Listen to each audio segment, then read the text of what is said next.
Sejam muito bem-vindas e bem-vindos ao meu canal. Nessa aula vamos falar sobre o vocabulário em inglês de engenharia clínica, sobre rotina, sobre o dia a dia.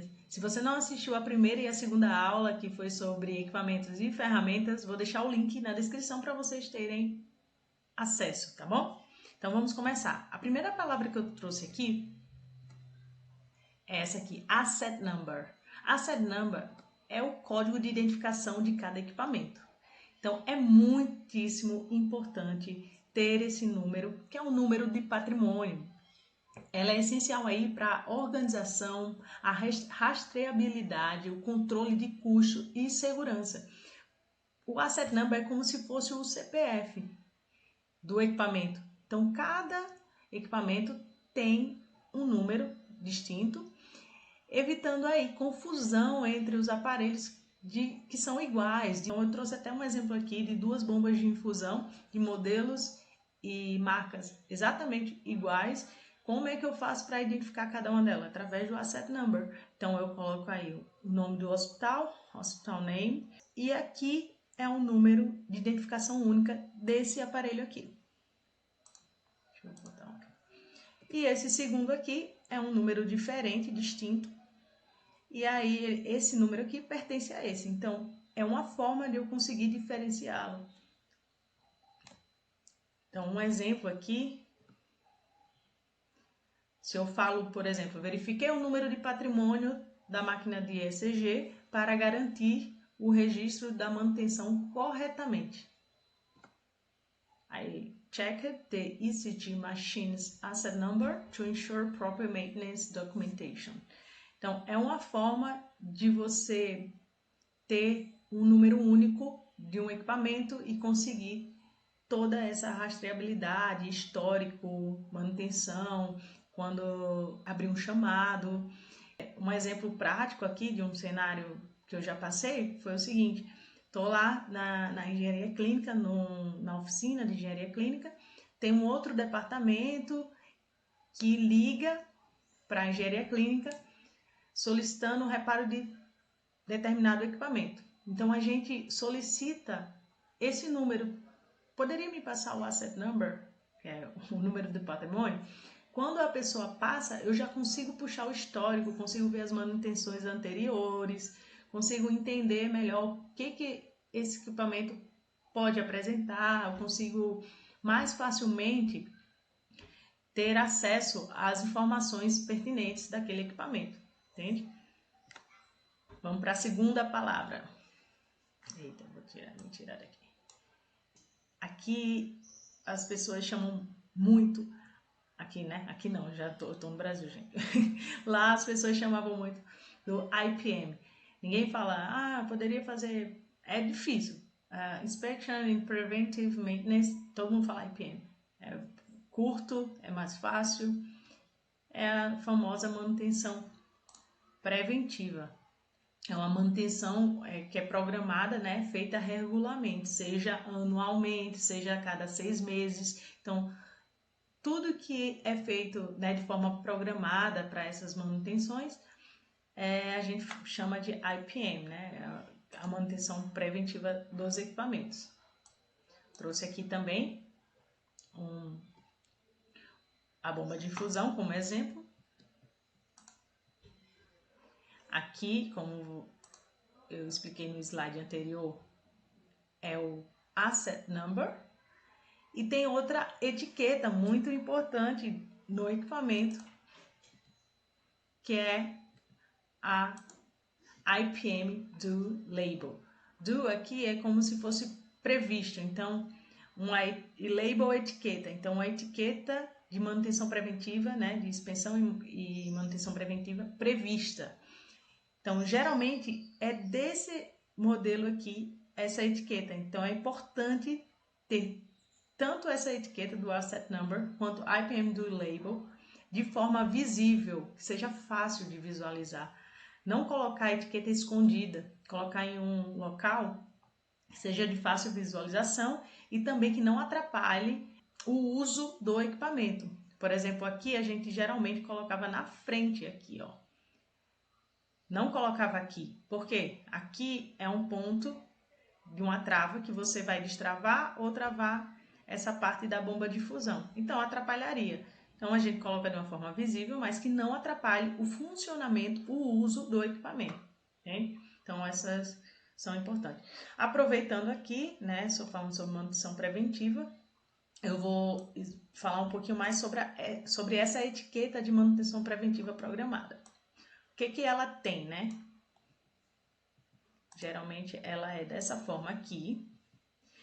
As informações que tem dentro dela são as seguintes.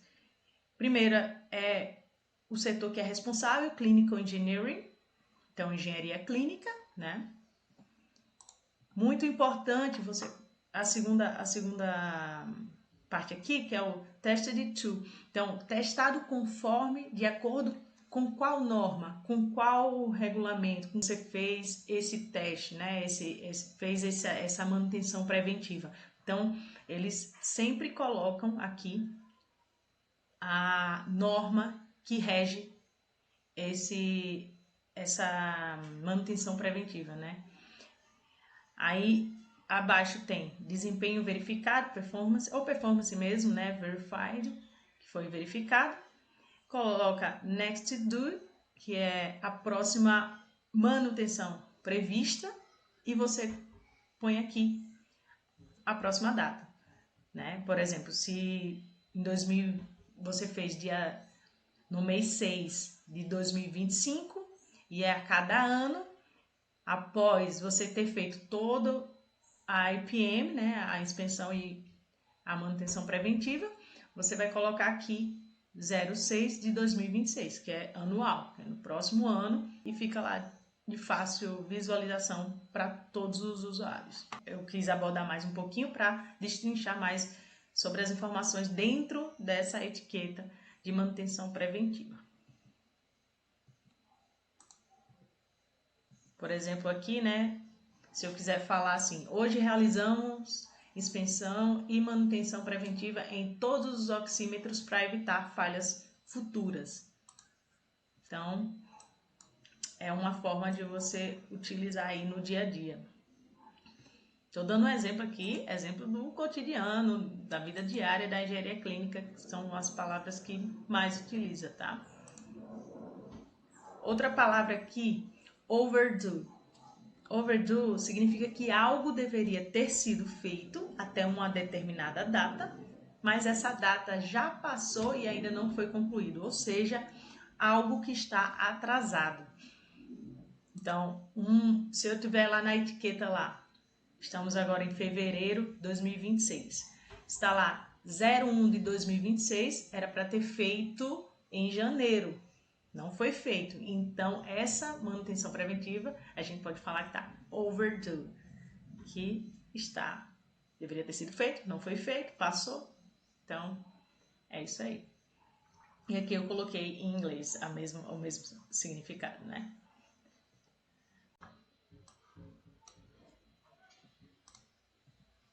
Então, um exemplo aqui de um cenário fictício.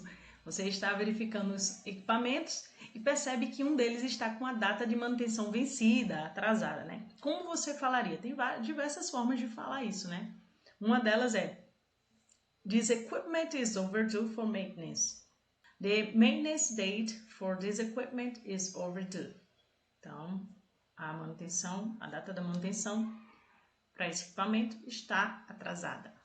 Então, são duas formas distintas de você falar que a manutenção está vencida.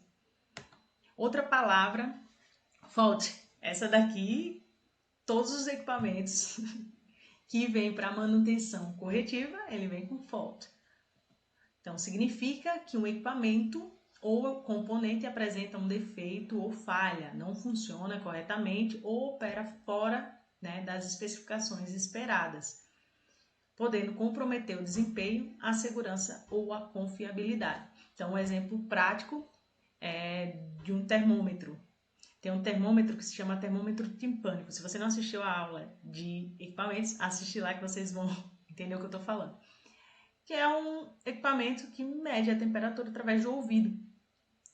Quando ele está sujo, ele faz a medida errada. Então, já foi chamada engenharia clínica, porque aquele equipamento, ao invés de medir a temperatura correta, vamos dizer assim, estava muito fora da especificação que era esperada.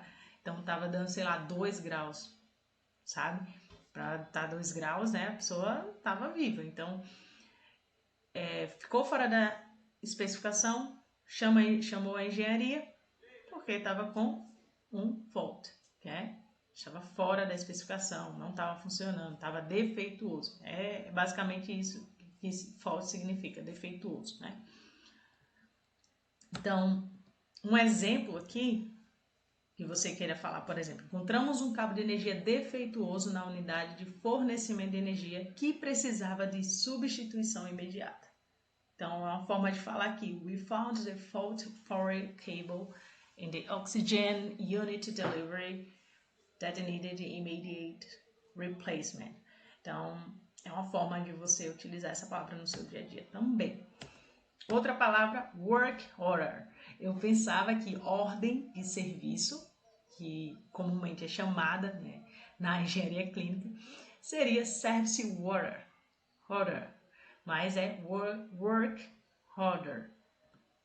É um documento, né, formal que autoriza, descreve e registra um serviço a ser executado, incluindo tarefa, quem é o responsável por essa ordem de serviço, o prazo, os materiais que foram utilizados, os custos, o status, né, se está em andamento, se está esperando peça.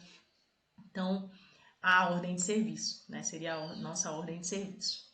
Um exemplo, né, na verdade, de usar essa palavra no dia a dia foi emitida uma ordem de serviço para consertar a bomba de infusão defeituosa, tá usando aí a defeituosa também, na ala 3. Então, no dia a dia você vai pegando várias palavras, vai juntando e aprendendo e incorporando esse inglês mais técnico que é usado diariamente.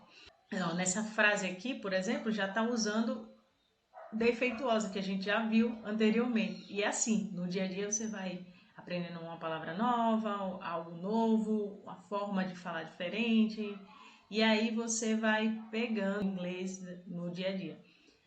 Aqui, ó, foi emitida uma ordem de serviço para consertar a bomba de infusão defeituosa na ala 3.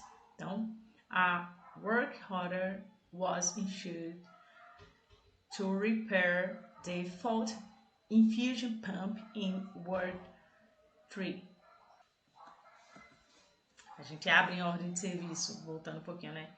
Para manutenção preventiva, para manutenção corretiva, para envio de algum equipamento defeituoso para o fornecedor, caso tenha garantia. Então, tudo isso é dentro da ordem de serviço. É bem um documento bem importante. Outro documento bem importante aqui, o Standard Operating Procedure, que é o procedimento operacional padrão, o POP, que chama SOP. É um documento, né, que descreve em detalhes o passo a passo como executar uma tarefa ou processo específico para garantir segurança, confiabilidade e qualidade. Eu, particularmente, gosto bastante dos procedimentos operacionais padrão.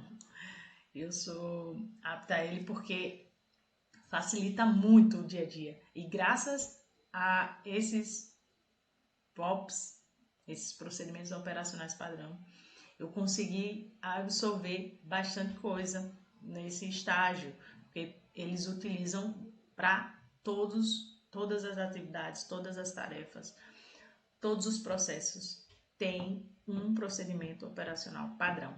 Isso facilita muito, muito, muito o aprendizado, o treinamento de novos colaboradores. E sem falar, né, que garante aí a segurança, confiabilidade e qualidade, como está falando aqui. Então, aqui é em inglês, né, para vocês treinarem o inglês. É a mesma descrição do que está aqui em cima, mas em inglês. Então, vou passando aqui de forma até um pouco mais rápida, só para vocês entenderem as palavras que são utilizadas no dia a dia mesmo. Então, não é uma aula aprofundada, é uma aula geral, assim, para caso você tenha interesse, né, em ir para fora do país, aprender, vocês não ser pegos de surpresa. Tendo essa base aqui, dessas palavras, assistindo as 3 aulas, tenho certeza que vai ajudar muito vocês no dia a dia, que são palavras que eu tenho absoluta certeza que vocês vão ouvir, pelo menos uma delas. Porque são as que eu escutei, do cotidiano da engenharia clínica, as ferramentas que mais utilizou, os equipamentos que mais mexeu, aqui as palavras, né, da rotina da engenharia clínica. Alguém vai falar sobre a manutenção preventiva. É impossível não falar sobre qualquer palavra daqui, dessa aula, porque gira em torno, a engenharia clínica gira em torno de tudo isso aqui que a gente está falando aqui, sobre POP, sobre defeitos, sobre consertos, manutenções, atraso. Essas são as palavras-chave ali que você vai escutando diariamente. Então, se eu quiser falar, antes de testar o desfibrilador, seguir o procedimento operacional padrão, passo a passo. Então, before testing the defibrillator, I followed the standard operating procedure step by step. Enable location. Quando eu fui pesquisar essa palavra, tem bastante utilização dentro do software, mas quando eu fui pesquisar, tem dizendo que gramaticalmente ela está incorreta e tudo mais. Mas é uma palavra que é utilizada dentro da engenharia clínica, que significa que o equipamento ele não foi localizado. Uma palavra, vamos dizer assim, que apareceu para mim quando eu fui tentar fazer uma manutenção preventiva, não encontrei o equipamento, falei que não estava localizado. E aí é uma palavra que eu acho que é interessante ter. Um exemplo, né? O sistema de inventário mostrou localização indisponível, né, para o desfibrilador da ala 2. The inventory system showed enable location for the defibrillator in Word 2. Outra palavra aqui, Electrical Safety Test, EST, que é o ensaio de segurança elétrica, né? É um ensaio realizado em equipamentos elétricos, especialmente médicos, que é o que a gente está falando aqui, para verificar se estão seguros para uso, avaliando os riscos de choque elétrico, fuga de corrente, aterramento e conformidade com as normas técnicas. Nosso famoso teste, ensaio de segurança elétrica. É bem importante fazer. A maioria dos equipamentos médicos faz parte da manutenção preventiva. Fazer o EST. As pessoas não chamam Electrical Safety Test. EST. Aqui chama. Um exemplo, realizei um teste de segurança elétrica no monitor fisiológico para garantir que atende aos padrões de segurança. Como é que eu falaria isso? I conducted an EST on the physio monitor to ensure it meets safety standards. Então, é uma forma de você utilizar no dia a dia. Como eu falei, as pessoas geralmente usam as palavras mais curtas. De inspeção e manutenção preventiva, IPM. Teste de segurança elétrica, EST. Outra palavra, parts, muito importante, que são peças. São os componentes individuais que formam um equipamento, máquina ou sistema, que podem ser substituídos ou reparados para restaurar o funcionamento adequado daquele equipamento. Peças de reposição são necessárias para concluir o reparo. Então, spare parts are required to complete the repair. É uma forma também de você falar aí no dia a dia. Tool é um instrumento ou dispositivo usado para executar tarefas, realizar reparos, ajustes ou medições, facilitando o trabalho de forma mais eficiente e precisa. Então, a ferramenta não é só a chave de fenda, não é só aquela coisa física. Um software também é uma ferramenta que auxilia aí na engenharia clínica. Por exemplo, tem um software específico de um determinado marca e modelo para ser utilizado em conjunto com monitor multiparamétrico para fazer a manutenção preventiva, para fazer as medições. Então, esse software, ele é uma ferramenta também. Então, aqui é a explicação em inglês. E um exemplo de utilizar essa palavra no dia a dia é: usei uma ferramenta de calibração para ajustar a taxa de fluxo da bomba de infusão. Como eu falaria isso? I used a calibration tool to adjust the infused pump flow rate. A última palavra. Disposal, que é o descarte. Então, é o processo de eliminar, inutilizar ou remover resíduos, materiais ou equipamentos de forma segura, em conformidade com normas ambientais, de segurança e regulatórias. Então, quando você vai fazer um descarte de equipamento, o equipamento, aquele equipamento passou por todo aquele ciclo de vida, o gerenciamento, desde a aquisição, treinamento, a aceitação do equipamento, todo o processo dele passou a ficar obsoleto e você vai precisar chegar a um determinado ponto para descartar. Então, tem que descartar de forma segura. Para isso, eles usam essa palavra disposal. Então, um exemplo dessa palavra no dia a dia é: o oxímetro defeituoso está pronto para descarte, de acordo com a política do hospital. Então, the faulty oximeter is ready for disposal according to hospital policy. É um exemplo.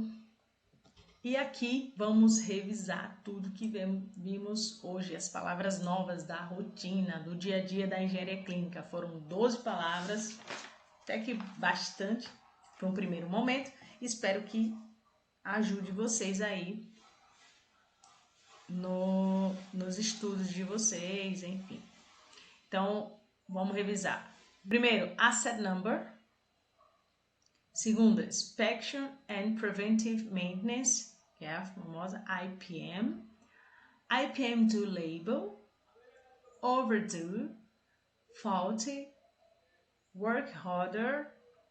Aqui tem um exemplo que é para ficar mais fácil de ver. Vocês vão repetindo, vão falando até fixar a forma, a pronúncia, auxiliar aí no desenvolvimento da língua, né? E o próximo slide aqui são as outras palavras, né?